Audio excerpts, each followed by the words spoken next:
À l'étranger, calme précaire au Gabon. Des groupes de manifestants armés continuent de sillonner la ville de Port-Gentil. Je vous rappelle que Paris a envoyé des renforts pour assurer la protection de nos ressortissants. 1800 Français, peut-être 2000, ont repris le chemin de la métropole en l'espace de 48 heures. Le Conseil des ministres gabonais se dit très préoccupé par l'état du secteur pétrolier qui est actuellement complètement bloqué. Il faut dire que le pétrole gabonais ne représente que 2% du chiffre d'affaires de la société Elf, mais qu'il fait tourner, tenez-vous bien, 50% de l'économie gabonaise. La situation à Port-Gentil avec nos envoyés spéciaux, Dominique Derda et Roger Motte, viennent de nous faire parvenir leur premier reportage. Le voici.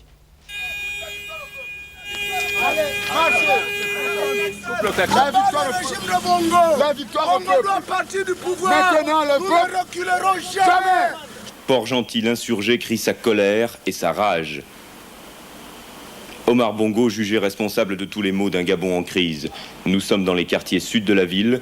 Voitures incendiées, barricades témoignent des premières heures de violence qui ont suivi l'annonce de la mort de Joseph Renjambé, numéro 2 du Parti gabonais du Progrès et natif de cette province. Pour ces manifestants, aucun doute, Renjambé n'est pas mort de mort naturelle. Le palais présidentiel fut l'une de leurs premières cibles.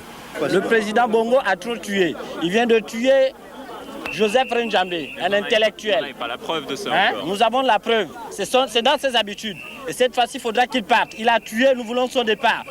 Autre quartier, autre ambiance, le consulat général de France en partie saccagé, protégé depuis 4 jours par l'infanterie de marine et la Légion étrangère. Très protégé même. La cité Elf, quasi déserte depuis que la société pétrolière a rapatrié la presque totalité de son personnel. Vigiles en armes et troupes françaises. Il reste à Port-Gentil 800 ressortissants français environ sur 2600. Ceux qui ont choisi de ne pas partir ont fait leur vie ici.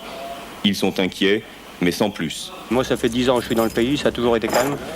Et si on s'approche, c'est parce que ce pays-là, il nous plaît, en fin de compte. Puis moi, ça fait 10 j'ai tout ici, moi. Alors, Quand je descends, il fait chaud. comme ça. Vous ne partez pas? Moi, pour le moment, s'il n'y a pas un ordre qui vient, moi, je reste le maximum que je peux. Vous vous sentez en sécurité quand même? Ben, il y a l'armée, et l'armée française. Quand elle sera partie? Inch'Allah.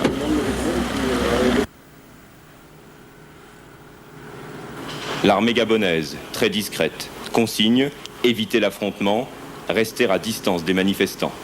L'armée française n'est pas à Port-Gentil pour maintenir l'ordre. L'armée française est à Port-Gentil pour l'évacuation des troupes des familles françaises qui sont à Port-Gentil. Elle n'a pas un rôle dissuasif? Le rétablissement de l'ordre est aux mains des troupes gabonaises que je dirige.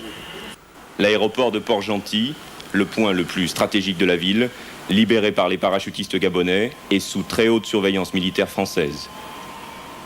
Chacun, ici, campe sur ses positions. Territoire bien délimité, militaires, civils, insurgés, qui chaque jour défilent dans les rues de leur quartier sans grand souci du couvre-feu. Venez marcher avec nous pour qu'ensemble nous luttions, pour qu'ensemble nous renversions le despote, le dictateur Bongo. On n'en veut pas aux Français. On veut que les Français partent, nous laissent régler nos problèmes et reviennent quand ce sera clair. Ça, les gens doivent le savoir. Voilà. La violence semble toujours imminente, mais contenue. Il n'y a pas eu pour l'instant de victimes à Port-Gentil. Demain, ou dans quelques jours, auront lieu ici les funérailles de Joseph Renjambé. Le président Omar Bongo et son gouvernement craignent, à juste titre, d'être une nouvelle fois débordés. Le calme est loin de régner à Port-Gentil. À Paris,